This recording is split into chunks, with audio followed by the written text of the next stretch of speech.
এই ব্যাপারে আমার বলতে আজকে আমাদের শহীদ প্রেসিডেন্ট জিয়াউর রহমান উনি স্বাধীনতার ঘোষক। শহীদ প্রেসিডেন্ট জিয়াউর রহমানের 90তম জন্মবার্ষিকী উপলক্ষে আমরা এখানে আসছি। ওনার যে স্মৃতি, ওনার যে চেতনা ছিল,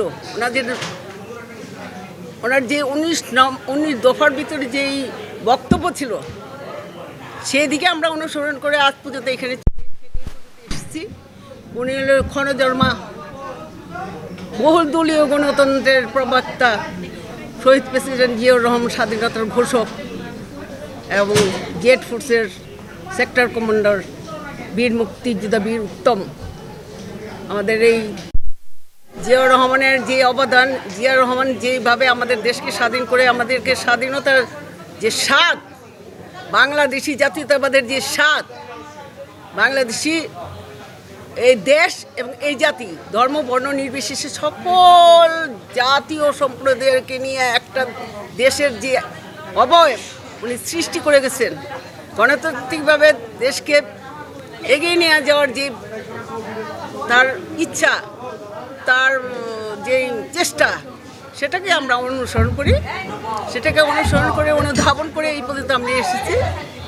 তার উত্তরসূরি হিসেবে আমাদের দেশনীতি বেগম খালেদা জিয়া পরম সহিষ্ণু, আমাদের মহিষী নারী নেত্রী, আমাদের যে দেশকে বারবার অন্যায়ের বিরুদ্ধে লড়াই করে উনি আমাদের থেকে চলে গেছে। আমরা নিজেরাও শেষ প্রান্তে এসে পড়ছি। কারণ বিগত 17 বছর যেভাবে অন্যায় অত্যাচার করেছে, বিগত 17 বছরে যেভাবে আমাদের দেশনীতি বেগম খালেদা জিয়া যে অত্যাচার নির্যাতন করেছে, বিগত 17 বছরে এই ফ্যাসিস্ট, এই শয়তান, এই গছটি বেগম, শেখ হাসিনার এই হিংসা চরিতার্থ করার জন্য, যেভাবে জিয়া পরিবারকে শেষ করার জন্য, জিয়ার এই বিএনপিকে শেষ করার জন্য যে চেষ্টা, যে তদবির চলেছে, তা আজকে তো আপনারা সবাই দেখছেন কী অবস্থা। সেই অবস্থায় কিন্তু আমাদের দুঃখের বিষয় এই যে আমাদের দেশনীতি বেগম খালেদা জিয়া দীর্ঘ 5-6 বছর জেলে ছিলেন। ওনাকে স্লো প্রয়োজন দিয়ে ওনাকে যেভাবে হত্যা করা হলো, যেভাবে শেষ করে দেওয়া হলো, সেটা তো আমরা মানতে পারি না। আমাদের বুক থেকে এখনো রক্ত ঝরছে। ওনাকে এই সুসময়, সুখের দিন ওনাকে আমরা হারিয়ে ফেলেছি। ওনার জন্য রাজপথে ছিলাম, জেল খেটেছি, বারে ধরে নিয়ে গেছে দীর্ঘ 11 বার, প্রত্যেকটা থানায় ধরে নিয়ে গেছে আমাকে। 11 বার আমার বাড়িতে হামলা হয়েছে, বাড়িতে আমি থাকতে পারিনি, আমাকে বারবার জেলে পড়েছে। সেই কাশিমপুরে নিয়ে ঢুকাইছে, বারবার জেলে গেছে, 2 বছর জেল খেটেছি আমি, কিন্তু আপোষ করিনি। ওদের সাথে কোনো আপোষ নেই। সংগ্রাম বহু অপর দিয়েছে, তা গ্রহণ করিনি। লাস্টে 2023 ডিসেম্বর 10 তারিখে আমার একটা মামলার রায় দিয়ে দিল 3 বছরে। ভয়ঙ্কর একটা পরিস্থিতি, সেই পরিস্থিতিতে আমরা পার করে এসেছি। বাড়িতে থাকতে পারিনি, বাড়িতে ছেলে মেয়েরাও থাকতে পারেনি, ব্যবসা বাণিজ্য সব বন্ধ ছিল। কিন্তু দেশের জন্য, জাতির জন্য, নেত্রী বেগম খালেদা জিয়ার জন্য রাজপথে ছিলাম। দুঃখ শুধু এইটুকু যে যখন ওনাকে অ্যারেস্ট করে 2018-তে, তখন আমি জেলে, কাশীপুর জেলে, 2000 জানুয়ারির 31 তারিখে আমাকে কার্জন হল থেকে, জানুয়ারির 31 তারিখে কার্জন হল থেকে অ্যারেস্ট করে 11 জন সহ আমাদের শাহবাগ থানায় নিয়ে যে আমাদের নেতৃবৃন্দ, অন্যান্য মহিলা কর্মী সহ, সেখান থেকে 1 রাত ছিলাম। তারপর পাঠিয়ে দেয় কাশীপুর কাস্টুরিতে।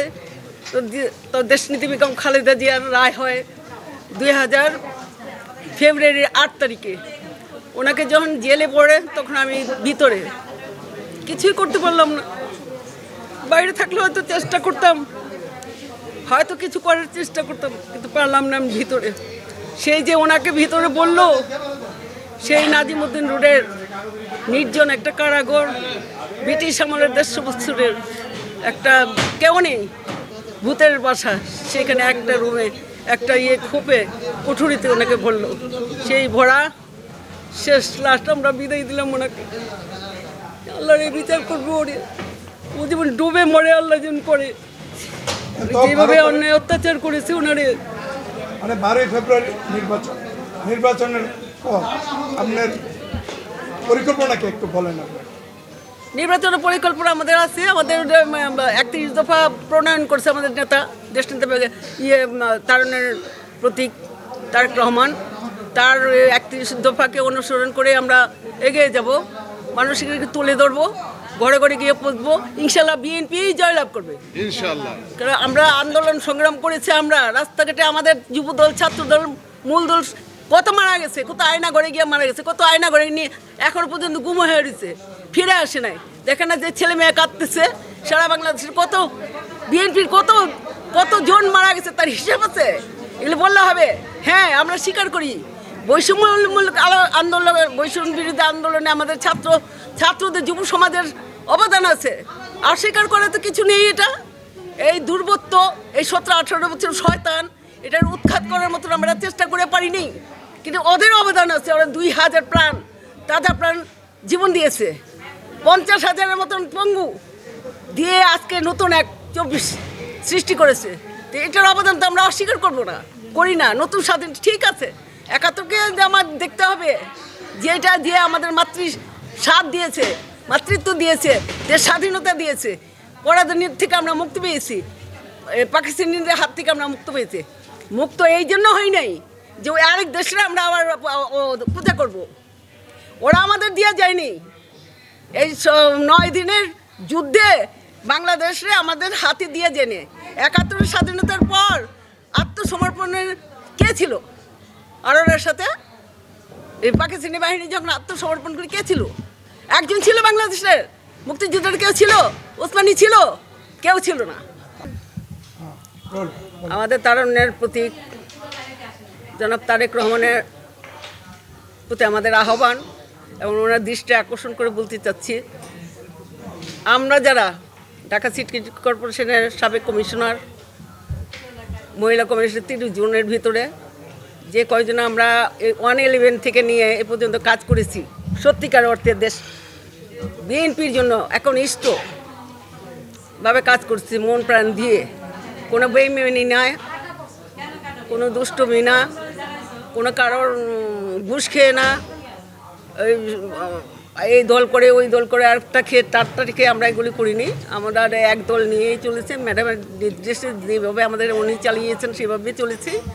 তাই আপনার প্রতি আমার আহ্বান থাকবে, মেয়েদের প্রতি, কমিশনারদের প্রতি একটা ক্ষোভ আছে, আমাদের মহিলা দলের মেয়েদের প্রতিও কিছু থানা একটু আছে, আপনি ডাকেন, সবাই ডেকে নিয়ে সবার সাথে একটু আলাপ আলোচনা করে একটু কথা বলেন।